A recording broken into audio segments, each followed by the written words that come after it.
weird, strange, and unusual, and quite morbid facts that you may have not known about the making of The Wizard of Oz. Actress Margaret Hamilton, who was best known for her role as the Wicked Witch of the West, was apparently hospitalized during filming for over 6 weeks after she was badly burned. And when she finally came back on set, she flat out refused to do any scenes that had anything to do with fire. And so her stunt double was actually doing a scene, and her stunt double also caught on fire after a broomstick she was riding combusted, and she was also hospitalized. Yikes. Judy Garland, who played Dorothy in The Wizard of Oz, was on such an extreme diet during filming. I know that there was a lot of talk about, you know, since she was a younger adolescent, they were afraid of her, you know, aging too fast for the time frame with which they could film the entire film. But this diet seems to, knowing what we know now, it probably exacerbated that issue. She was apparently only allowed chicken soup, coffee, and cigarettes. Like,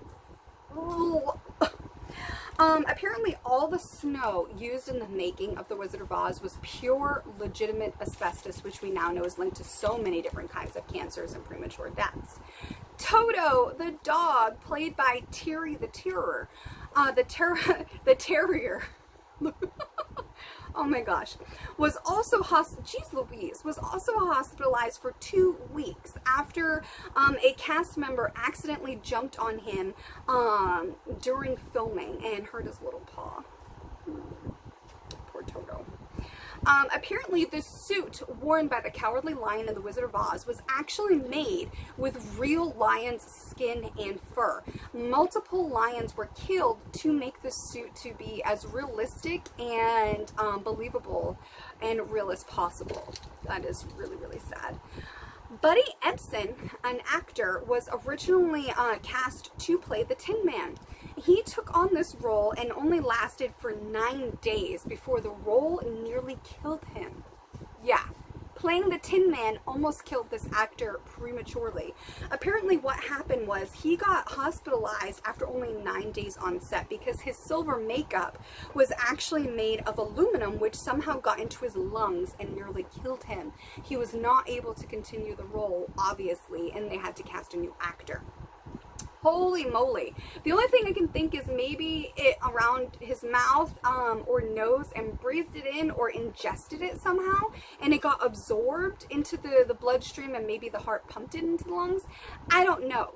But there was a case with girls who had different lipsticks and lip glosses back in like 2012 era where they were actually ingesting arsenic and had no idea because arsenic was actually in some of the cosmetic products that was on our lips and you accidentally ingest it.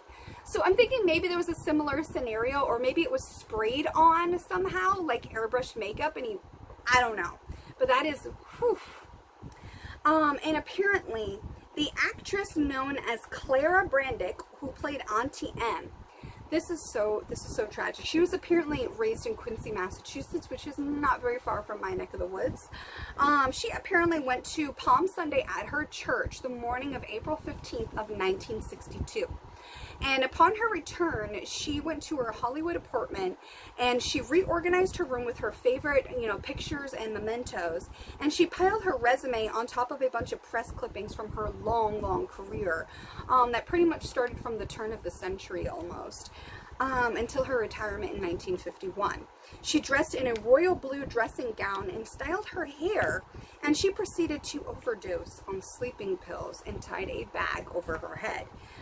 She sat on the couch with a gold blanket around her shoulders and was discovered by the landlady the next day. That is so tragic. Apparently, her cremated remains were laid to rest just yards away from actor Charles, let me see, Grapewin? I hope I'm saying that right because I can't read my own handwriting. He actually played, there's a special connection to him. He actually played her spouse, Uncle Henry, in The Wizard of Oz. So those are some facts that you may wish you didn't know about The Wizard of Oz.